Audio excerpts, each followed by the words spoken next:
Les femmes de la maison s'achetèrent toutes des tambourins, des bindires et des tambours de basque. Chacun de ces instruments avait sa forme, son langage particulier. Il y en avait de longs en céramique bleue, la base garnie de parchemin, de ventrus en poterie quasi rustique, de simples cadres en bois circulaire tendus d'une peau de chèvre soigneusement épilée. Ma mère fit l'acquisition d'un de ces tambours ou bindires. Elle l'essaya. Des coups graves et des coups secs combinés avec art parlèrent un dialecte rude, mélange de soleil et de vent de haute montagne. Encore 2 jours avant la Ashura, la grande journée où, de chaque terrasse l'après-midi, s'élèveront rythmes et chansons. Maintenant, chacune de nos voisines faisait ses gammes, jouait pour elle-même un air de danse, accompagné de fioritures, de mots murmurés à mi-voix. Zineb tapait comme une sourde sur un minuscule tambourin de pacotille. La veille, mon père m'avait offert une trompette très fruste en fer blanc bariolée de toutes les couleurs. J'en tirais de temps à autre un gémissement nasillard qui se terminait par un cri rauque de fauve en colère. Je comptais d'ailleurs sur d'autres jouets pour le jour même de la Ashura. Je désirais un tambour en terre cuite, en forme de sablier et un hochet décoré de fleurs. Je me contentais pour le moment de ma trompette. Elle éclatait au milieu de tous les bruits de la maison comme un cri d'alarme, parfois comme un sanglot d'agonisant. Ma mère me pria de monter sur la terrasse brère tout à mon aise. Dans toute la ville, les femmes essayaient leurs tambourins. Un bourdonnement sourd couvrait l'espace. Je gonflais mes joues et soufflais de toutes mes forces dans ma longue trompette. Le son s'étrangla et j'eus l'impression d'entendre un bébé qui perce ses premières dents. Le chat de Zineb somnolait au soleil. Il fit un saut d'épouvante, faillit perdre l'équilibre, tomber du haut du mur, sa demeure favorite. Il m'abandonna la terrasse et s'engouffra dans une gouttière. Une tête inquiète surgit du faîte d'un mur mitoyen et disparut. Ma mère me rappelait déjà. Je descendis pour la rejoindre. Un de tes camarades, envoyé par le maître d'école, t'attend dans le patio. Prends tes babouches et va le rejoindre, le maître a besoin de toi. J'abandonnai ma trompette avec regret et dégringolai l'escalier pour retrouver mon condisciple. C'était Amoussa, pois chiche, l'élève le plus petit de taille de l'école. Il s'appelait de son vrai nom Azouz Berada. Il me recommanda de me dépêcher. L'équipement des lustres pour la nuit de la Ashura réclamait le concours de toutes les mains. Il fallait venir travailler comme les autres au lieu de jouer de la trompette. Nous arrivâmes au Mcid. J'y embrassai la main du maître et m'installai au milieu d'un groupe chargé de découper des mèches minuscules dans un carré de vieilles cotonnades blanches, usées à la limite de l'usure. D'autres élèves s'emparaient des mèches roulées avec soin, les agrafaient par le milieu à une lamelle de fer blanc. Le bout libre de la lamelle de métal formait un crochet et devait reposer sur le bord d'un verre rempli moitié eau, moitié huile d'olive. Les grands, suspendus à une échelle branlante, accrochaient aux auvents des fenêtres et au plafond de la salle d'école des lustres en fer forgé. De conception très simple, ces lustres étaient formés d'un ou de plusieurs cerceaux reliés entre eux par des tiges rigides. À ces cerceaux venaient se coller des cercles étroits où seraient logées les petites veilleuses, des verres ordinaires munis d'une mèche qui nageait dans l'huile. Pour obtenir un bel effet, les élèves mélangeaient à l'eau des veilleuses des poudres de couleurs diverses. Quand j'arrivai, les lustres étaient loin d'être entièrement garnis. Les verres s'entassaient dans un seau, les poudres de couleur en petits paquets reposaient dans les babouches du maître et les lamelles de fer blanc traînaient partout sur les nattes. Nous travaillâmes activement. Amoussa se coupa le pouce avec une lamelle et partit se faire soigner chez lui en pleurnichant doucement. La plupart des élèves travaillaient avec ardeur, 5 ou 6 seulement, parmi les plus turbulents, allaient d'un groupe à l'autre, s'agitaient en tous sens, provoquaient çà et là quelques disputes. Notre tâche fut terminée avant le coucher du soleil. Avant de quitter l'école, nous chantâmes des cantiques en l'honneur du prophète, récitâmes en chœur quelques versets du Coran. Le maître prononça avec ferveur des invocations pour attirer la bénédiction sur nous, sur nos parents et sur l'ensemble de la communauté musulmane. Il n'a point oublié, dans ses prières, le sultan prince des croyants, qu'Allah prolonge son existence et l'aide à supporter le lourd poids du royaume. Nous restâmes silencieux à attendre que le maître nous fît signe de partir. Mon tour vint assez rapidement. Je baisai la main du maître, enfilai mes babouches et sortis. À la maison, je trouvai ma mère très ennuyée. Il n'y avait plus de pétrole dans la lampe. Ma mère avait oublié d'en faire acheter. Je lui proposai de faire sa commission. Elle refusa. Driss El Aouad rentra. Ma mère descendit au premier. Je l'entendis chuchoter sur le palier de Rama. Le pas de Driss El Aouad retentit de nouveau dans l'escalier. Il avait accepté de rendre service à ma mère. De la rue me parvint la voix grêle d'un vendeur de bougies. Des bougies et des allumettes, criait-il. Nous ne nous servions plus de bougies. C'était bon pour les gens pauvres, sans argent, ceux qui ne peuvent se payer une belle lampe munie d'une glace pour refléter la lumière, bon aussi pour les personnes arriérées qui craignent les explosions, la fumée et la mauvaise odeur, autant d'inconvénients qui n'existent que dans leur imagination. La nuit tomba brusquement. Nous attendions impatiemment le retour de notre voisin pour éclairer la chambre. Quelqu'un toussa à la porte d'entrée de la maison. Driss El Aouad demanda s'il n'y avait personne sur son passage. Ma mère se précipita chez Rama, ramena sa bouteille à moitié pleine de pétrole. À la lumière d'un bout de chandelle, elle dévissa le bec, remplit la lampe, nettoya la mèche de son charbon et alluma. Soirée de bénédiction. Que ta soirée soit bénie. Lala Zoubida. Appela Lala Kanza du rez-de-chaussée. Bénie soit ta soirée. Pourrais-tu me donner un brin de menthe? Sidi Mohamed va te le porter. Ma mère me donna quelques branches de menthe très parfumées. J'allais fièrement les offrir à la chouafa. Je la trouvai dans le patio. Une odeur d'encens, de benjoin et de bien d'autres aromates alourdissait l'atmosphère. J'étais persuadé qu'une assemblée de démons, attirés par toutes ces odeurs, se tenait dans la pénombre. Lala Kanza, pour me remercier, me mit dans le creux de la main une poignée de grains de sésame. Je pensais que c'était la une part d'un repas mystérieux offert au génie par la sorcière. J'y goûtais du bout de la langue. Le goût de sésame n'avait rien de suspect. Je mangeais. Les grains se collaient autour de mes lèvres et sur le bout de mon nez. Ma langue balayait ce qu'elle pouvait atteindre. J'époussetais l'excédent avec les doigts. Il faisait noir dans l'escalier mais l'obscurité ne m'effrayait guère. Le vide qui s'ouvrait devant moi n'était vide qu'en apparence. Des présences muettes s'écartaient pour me laisser passer. Lorsque j'aurai l'âge requis, toutes ces présences se découvriront mes yeux de voyant. J'entendis ma mère prononcer solennellement. Dieu est le plus grand. Quelqu'un demanda. Est-ce le muezzin annonçant la prière de l'achat que j'entends? Oui. Répondit ma mère. Dans le noir, je retenais mon souffle, j'écoutais avec attention. Je n'entendais point de muezzin. Les femmes, dit-on, ont l'oreille plus fine que les hommes. Mon père ne tarda pas à arriver. Le dîner se déroula comme à l'ordinaire. Avant de nous coucher, mon père me fit part de son intention de m'emmener le lendemain, dans la matinée, me promener dans les souks et choisir mes jouets. Nous irions aussi à Bab Moulay Idriss faire l'acquisition d'un cierge. La nuit de la Hakoura, je l'offrirais au maître d'école. J'étais heureux. Une seule chose m'ennuyait. Je savais qu'il m'était impossible d'échapper à la séance du coiffeur. Mon père ne manquerait pas de me conduire à Chemaïn dans l'étroite boutique de Si Abderrahman, le barbier. Je n'aimais ni Si Abderrahman, ni sa boutique. Je me couchais, mais le sommeil avait fui mes paupières.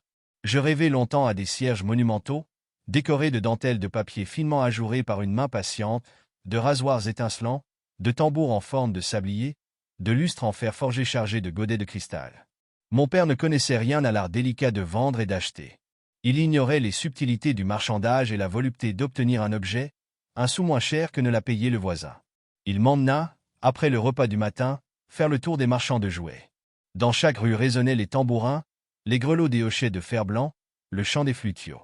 Les marchands de tambourins se démenaient dans leurs échoppes devenues étroites tant ils s'y entassaient de marchandises. Des tambourins, des bindires, des tambours de basque, des trompettes et des pipeaux pendaient par grappes, s'amoncelaient en tas multicolores, envahissaient les étagères.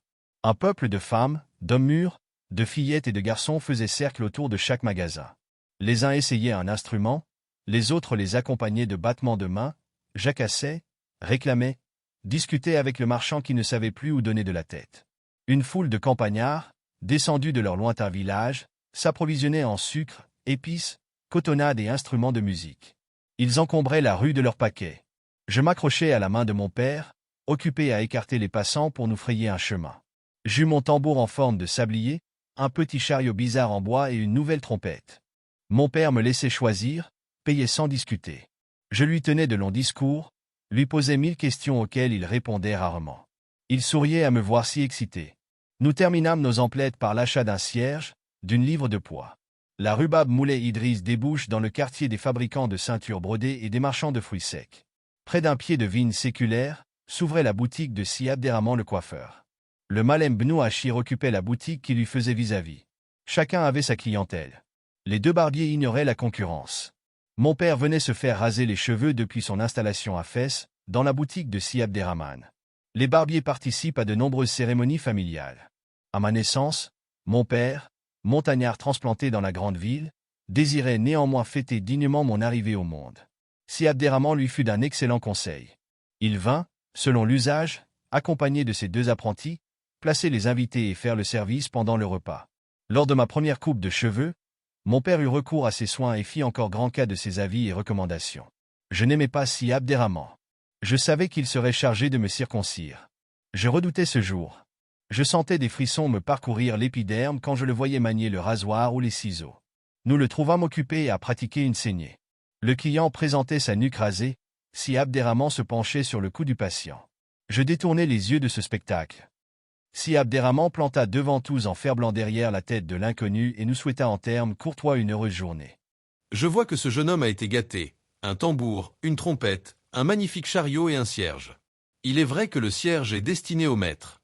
Il faut toujours être très bien avec son maître, sinon, gare à la baguette de cognacier. Tout le monde se mit à rire. Je rougissais d'indignation. La baguette de cognacier n'a rien de risible.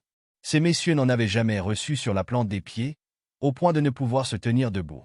Ils pouvaient rire. La baguette de cognacier inspire à ceux qui la connaissent un sentiment de crainte et de respect. Un homme sec, avec une barbe de bouc et un turban monumental, souleva le rideau d'entrée. Il geignait tant qu'il pouvait. Pour tout salut, il se contenta de hocher la tête d'un mouvement affirmatif. Il s'écroula entre les accoudoirs d'une chaise rigide et continua à geindre. « Tu me parais encore bien fatigué, oncle Ahmad. Puis-je t'être utile ? » Si Abderrahman, je vais mourir. Ne prononce pas de telles paroles indignes d'un musulman. Allah seul connaît les secrets de la vie et de la mort. De quoi souffres-tu ? Je ne souffre pas. Seulement, la nuit, ma respiration devient courte, j'étouffe et mon cœur se gonfle d'angoisse. Il te faut un fortifiant, oncle Ahmad. Je connais une recette très efficace. Pourras-tu t'en souvenir ? Ma mémoire est intacte, c'est le cœur, te dis-je, qui faiblit. Donne-moi vite cette recette. Elle est simple. Demande aux gens de ta maison de faire frire dans du beurre un oignon blanc finement haché. Mélange à cet oignon frit 2 cuillerées de miel, de l'anis et des grains de sésame, ajoute du gingembre et de la cannelle, parfume l'ensemble avec 3 clous de girofle. Si tu absorbes une bouchée chaque matin de ce remède, tes malaises disparaîtront. Si Abderrahman, Dieu te récompensera, le jour du jugement, je savais que ta sagesse me serait d'un grand secours. Je m'en vais acheter les ingrédients, à l'heure et à l'instant. L'oncle Ahmad soupira, s'agita, finit par s'extraire de son siège et partit, poussant de sourds gémissements. Si Abderrahman vérifia l'adhérence des ventouses qu'il avait posées sur la nuque de son mystérieux client.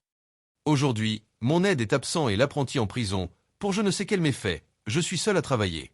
Expliqua si Abderrahman. Il continua, s'adressant à mon père. J'espère, Malem Abdeslem, que tu n'as rien de bien important à faire. J'en ai pour un moment à pratiquer cette saignée. J'en ai fait une hier à l'un de tes amis, Moulay Larbi Alaoui, le babouchier. Cet homme me plaît. Toujours digne, sobre de paroles et de gestes. Ce qui m'étonne, c'est qu'il n'ait point d'enfant. Peut-être a-t-il une femme trop âgée ? Les gens de ta maison doivent connaître la femme de Moulay Larbi. On raconte que c'est une chérifa au cœur généreux. Grâce à son aide, Moulay Larbi a pu payer ses dettes et remonter son atelier. Je sais que ses affaires sont maintenant très prospères. Mon père écoutait, indifférent. Si Abderrahman repassait un rasoir, se penchait sur la nuque du patient aux ventouses, rangeait de menus objets dans un tiroir. Installé sur la banquette entre 2 accoudoirs en bois tourné, les pieds dans le vide, je regardais la natte usée qui tapissait le mur, les panoplies de rasoirs et de miroirs à main, j'admirais la majestueuse cathèdre de Marie peinte de couleurs fanées. Déjà si Abderrahman reprenait son monologue. Ne crois-tu pas qu'il devrait songer à prendre une nouvelle épouse ? Le moment n'est peut-être pas encore venu, mais je suis sûr que les affaires de Moulay Larbi iront en s'améliorant. Il fabrique d'excellentes babouches de femmes, d'une richesse de matière, de décors et de couleurs vraiment étonnantes. Ces articles jouissent toujours d'une grande faveur auprès de la clientèle féminine. Il n'y a que les femmes pour faire la fortune des uns ou la ruine des autres. Il paraît que dans certains pays, les femmes vont même se faire arranger les cheveux chez le coiffeur. Que ne suis-je né dans l'un de ces pays fabuleux ? Si Abderrahman exhala un long soupir de regret et reprit. Je n'ai point le droit de me plaindre. Je suis le coiffeur attitré de plusieurs familles, de notre haute société. Elles sont généreuses.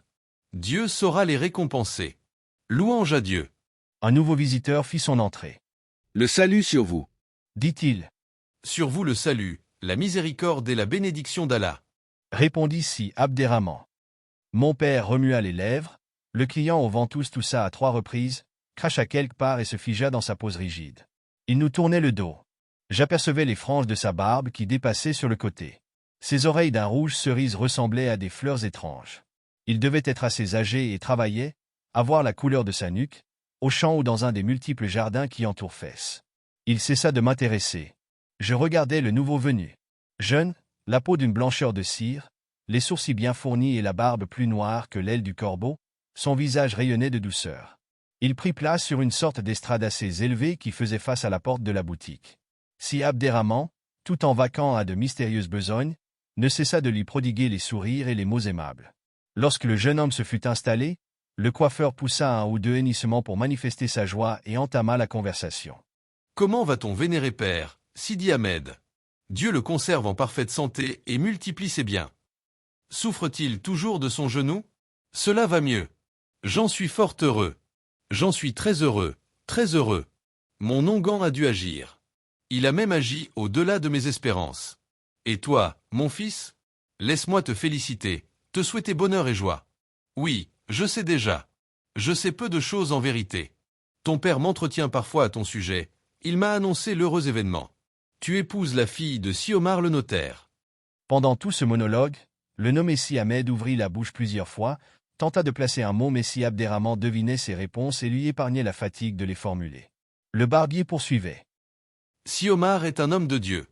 Dans une époque où s'étale la corruption, l'injustice, l'avidité, c'est un bienfait d'Allah de rencontrer un homme comme Siomar, ou comme ton vénéré père Ajali.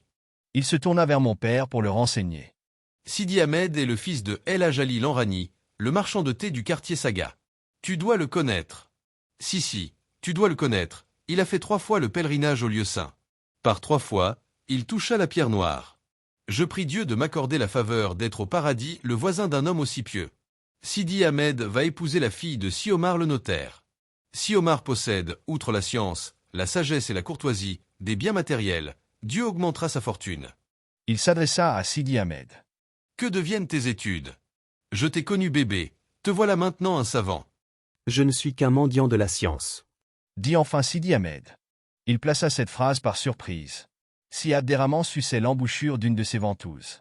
Il ajouta, profitant toujours du silence forcé du barbier. Si Abderrahman, tu en sais certainement plus long que moi sur mon manage. Mes parents s'occupent de cette affaire. Je n'ai pas mon mot à dire. Depuis quand les jeunes gens ont-ils leur mot à dire quand il s'agit de ces graves problèmes? Ils ont parfois de l'instruction, mais une instruction glanée dans les livres et sur les lèvres de leur maître. Il leur manque l'expérience des gens mûrs, des points de comparaison, la connaissance des hommes. Se marier ne consiste pas à passer de charmantes soirées avec une jeune et jolie femme. Se marier veut dire créer de nouveaux liens de parenté avec une autre famille, avoir de beaux enfants capables de vous venir en aide dans notre vieillesse. J'ai une fille en âge d'être mariée. Mon futur gendre sera un peu mon fils, moi qui ai toujours désiré un fils. Si Abderrahman retira les ventouses, alla les vider derrière un rideau. Sur la nuque du client paraissaient 2 boursouflures sanguinolentes. Le barbier s'empressa de les garnir de coton et vint vers moi. Je vais commencer par cet enfant qui doit s'ennuyer. Il préférerait sans doute être dans la rue. Tout en m'enveloppant dans une large serviette rayée rouge et jaune, il continuait en ces termes. Je le comprends. La rue. La rue, avec la foule et ses odeurs, la foule et ses appels, la foule et ses murmures, ses chants, ses lamentations, ses disputes et ses cris d'enfants, la rue avec ses places qu'ombragent la vigne et le platane, la rue qui rêve, qui chante et qui boude. Maintenant, il me savonnait la tête et la frottait du plat de ses 2 mains. Son regard était vague. Il reprit son hymne à la rue. La rue où trottine le petit âne gris, où vagabondent les chats efflanqués, où tourbillonnent des vols de moineaux, la rue que traverse dignement un couple de pigeons au plumage irisé, cette rue avec ses cortèges de fêtes et ses cortèges d'enterrement réserve à ses amoureux ses sourires les plus tendres, les enveloppes d'une tiédeur de sein maternel, se part pour eux seuls de couleurs délicates et de lumière rare. Tu es un poète, Si Abderrahman. Par Allah. Je n'ai jamais rien lu d'aussi beau sur la rue. Comment puis-je être poète alors que je sais à peine lire et écrire? Non, j'aime simplement notre bonne ville de Fès. La rue pour moi est un perpétuel spectacle. Tu sais joliment en parier. Dit mon père. Si Abdeslem, on parie toujours bien des choses qu'on aime. Une vulgaire gargoulette de terre cuite peut provoquer l'enthousiasme d'un amateur de gargoulettes et le transformer en ce que Sidi Ahmed appelle un poète. Si Abderrahman choisit un rasoir avec un manche d'ébène, le repassa sur une pierre gluante d'huile, l'essuya avec soin, réessaya sur son ongle avant d'entreprendre de me raser la tête. Il commença au sommet du crâne, m'obligea à baisser le nez jusqu'au genou, racla à petits coups le duvet de ma nuque. Revint ensuite au côté, fit le tour de la mèche qui pendait sur mon oreille droite. Le rasoir me brûlait là un peu. Je ne disais rien. Je n'écoutais même plus la conversation. Une torpeur m'envahit. Je finis par m'endormir. Ma tête s'en alla de travers et la lame me mordit légèrement. Je me réveillai en sursaut. Le coiffeur discutait toujours. Des gouttes de sueur couvraient mon front, dégoulinaient le long de mon nez. Il s'arrêta enfin, épousseta mon visage et mon cou à l'aide d'une serviette et me démaillota. Je me sentis léger, comme saigné à blanc. J'eus mal au cœur. Je cherchai des yeux mon père. De s'aperçut de mon malaise, se mit debout, se porta à mon secours. Viens. L'air frais te fera du bien. Si Abderrahman, j'ai besoin d'être rasé moi aussi, mais je reviendrai le soir, cet enfant paraît fatigué. Messieurs, je vous laisse dans la paix d'Allah. Nous voici de nouveau dans la rue. Jamais elle ne me parut aussi belle, aussi enchantée que ce jour-là. Je me sentis beaucoup mieux. Arrivés à la maison, nous nous installâmes pour le repas. Le bourdonnement des tambourins nous parvenait de toutes les terrasses. Au premier étage, Zineb tapait sans rythme sur son jouet de 4 sous, une tarifa en terre cuite qui ne mesurait pas plus d'un empan. Je pris à peine le temps de manger, j'avais hâte de la faire mourir de jalousie. Je trouvai 2 bâtonnets, je me passai le tambour en forme de sablier en bandoulière et je commençai une nouba de ma composition à crever le tympan de tous les habitants du quartier. Je réfléchis. Ma musique devait être plus riche. Je m'équipai en homme orchestre. Je m'assis, mis mon tambour par terre sur ses bords, je réussis à coincer ma trompette entre les genoux. Mes mains manièrent le bâtonnet avec vigueur. Je soufflai de toutes mes forces dans la trompette. Bruit de tambour et mugissement se mêlèrent. La musique devenait assourdissante. Zineb vint me rejoindre pour prendre part à la fête. Nous improvisâmes le plus beau concert qui eût jamais fait résonner les murs de notre maison. Les femmes, y compris ma mère, crièrent grâce. Elles n'appréciaient pas notre musique. Elles nous conseillèrent de monter sur le belvédère de la terrasse charmer les oreilles des voisins. Auparavant ma mère me demanda d'enlever ma djellaba et mon vieux gilet. Elle désirait m'essayer une chemise neuve. Elle me la passa par-dessus la vieille. Elle craquait d'après. Ma mère paraissait satisfaite du travail de la couturière. La chemise me couvrait entièrement et tombait jusqu'au sol. Mes bras se perdaient dans les immenses manches. Le col, de 2 doigts de hauteur, était fait de plusieurs épaisseurs de tissu et fermé sur le côté par un cordonnet de soie blanche. Je ne pensais qu'à mon tambour, cette séance d'essayage m'ennuyait. Je pus me libérer, reprendre mon vieux gilet et ma djellaba. Je courus vers la terrasse. Zineb m'attendait en compagnie de 2 filles et d'un garçon venu des maisons mitoyennes, chacun avec son instrument de musique.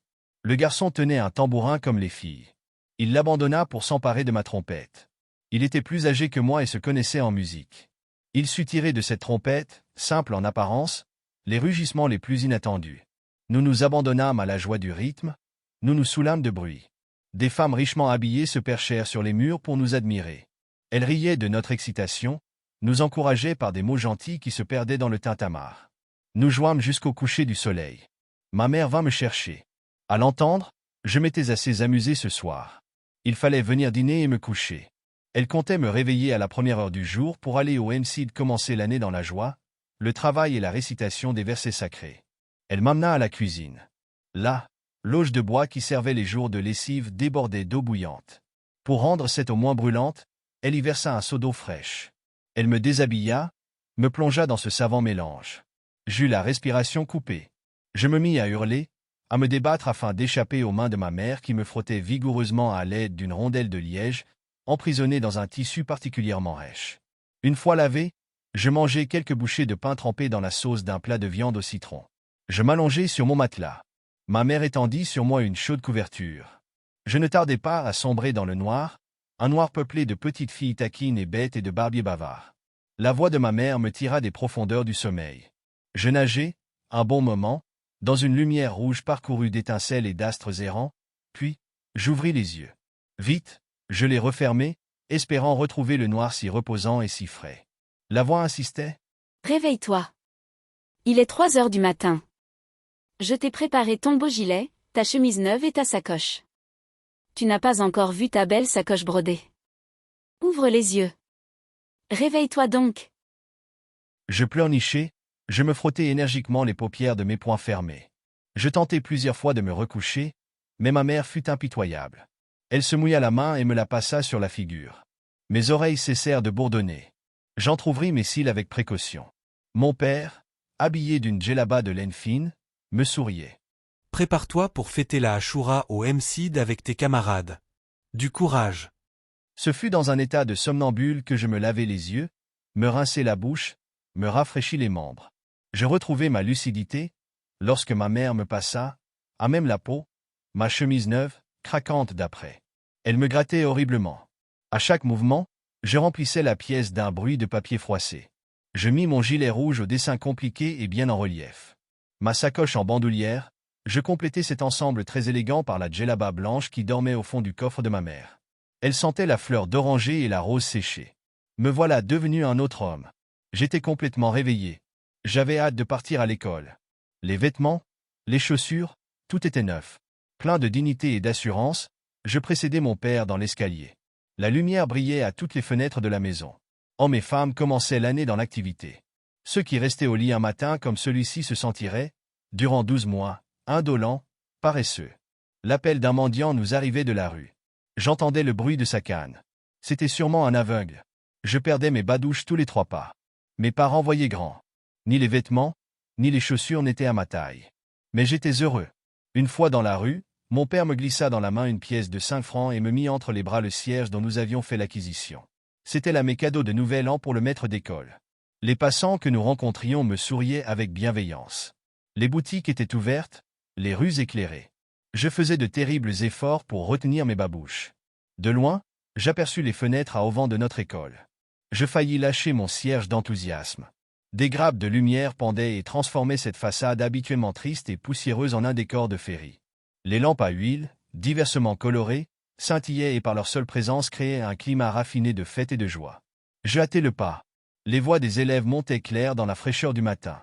Elles rivalisaient de gaieté avec les dizaines de petites flammes qui dansaient dans leurs bains d'huile et d'eau teintée des couleurs de l'arc-en-ciel. Cette impression de fête fabuleuse s'accentua lorsque je poussai la porte du MCID. Je n'étais plus le prince unique au gilet de drap amarante, je devenais un membre d'une congrégation de jeunes seigneurs, tous richement vêtus, chantant sous la direction d'un roi de légende, des cantiques d'allégresse et des actions de grâce. Mon père m'abandonna au milieu de mes condisciples. Je remis solennellement mon cierge d'une livre et ma pièce de 5 francs. Les enfants se serrèrent pour me laisser une place. Je scandai les versets coraniques avec conviction. D'autres élèves arrivèrent. Le paquet de cierges grossissait à côté du FK. La chaleur devenait étouffante. J'avais la tête couverte avec le capuchon de ma djellaba. Je le rejetai. Ma chemise collait à mon corps. Des picotements insupportables me parcouraient le dos. Mon front, mes mains se couvrirent de perles de sueur.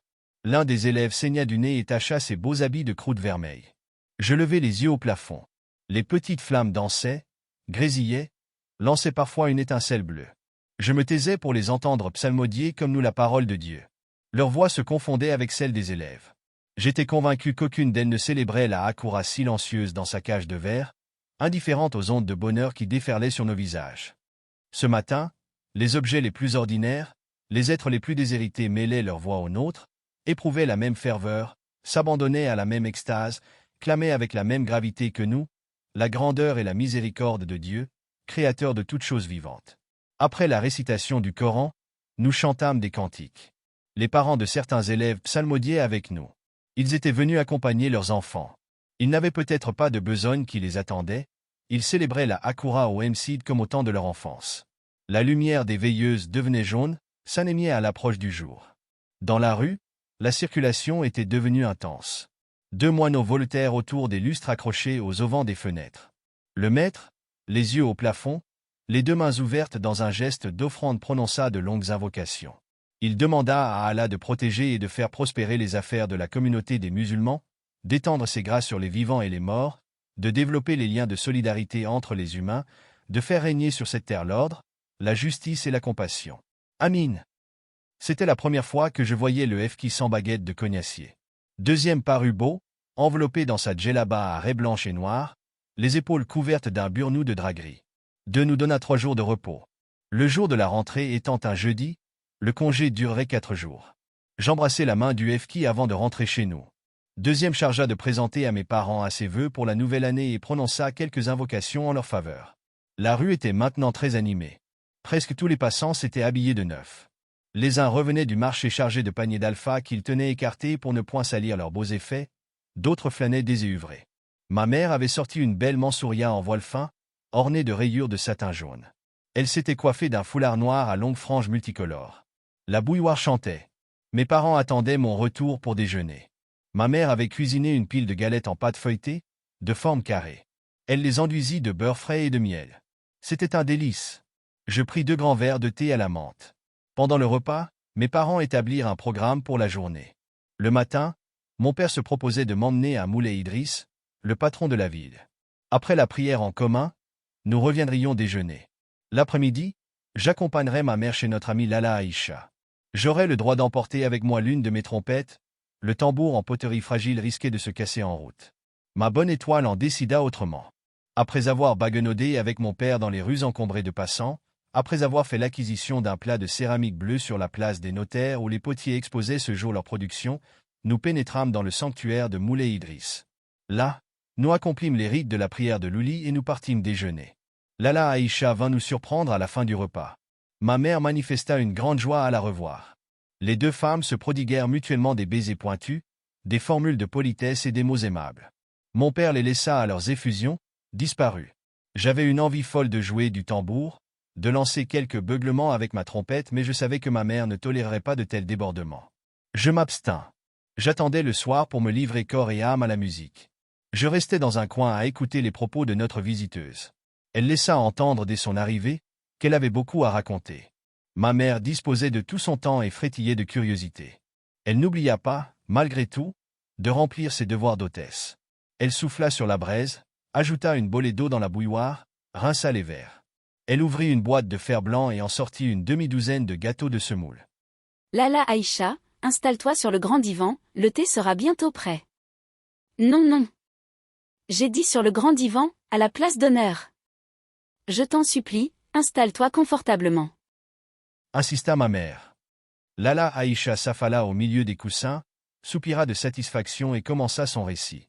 Ce n'était pas à vrai dire un récit, mais une série d'événements accolés les uns aux autres.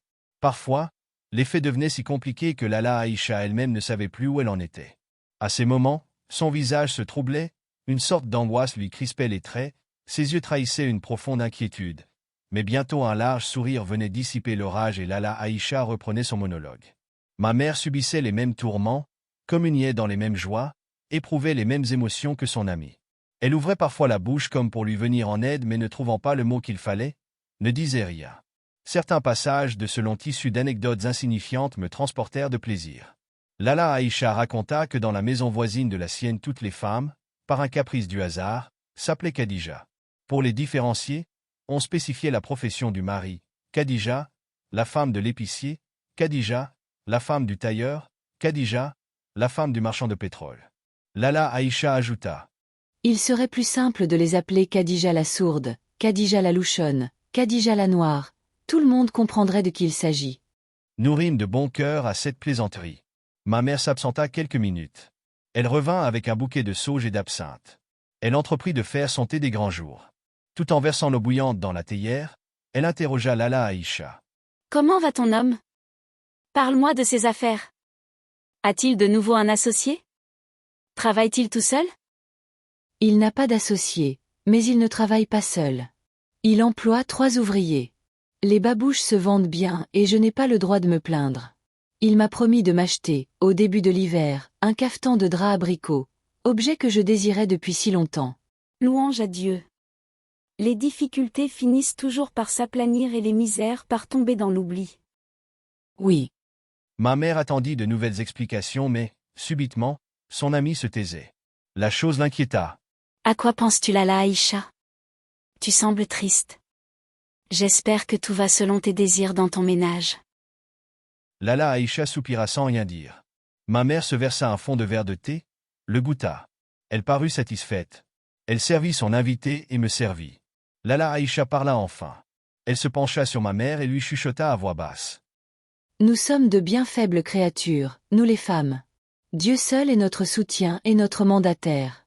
Gardons-nous bien de faire confiance aux hommes. Ils sont. Lala Aïcha ne trouva pas l'épithète juste, elle se contenta d'agiter ses mains à la hauteur de ses épaules et de lever les yeux au ciel. Ma mère me permit de monter sur la terrasse jouer du tambour. Je compris que les 2 femmes avaient des secrets à se communiquer et craignaient mes oreilles indiscrètes. J'étais ravi de l'aubaine. Je montai sur la terrasse. Seul dans ce vaste univers, je me livrai aux joies du rythme. J'inventais les combinaisons les plus barbares. Je tapais sur les 2 faces de parchemin de mon sablier en poterie, d'une baguette rageuse. Les murs multipliaient les sons. Pendant ce temps, Lala Aïcha et ma mère, penchées l'une sur l'autre, papotaient.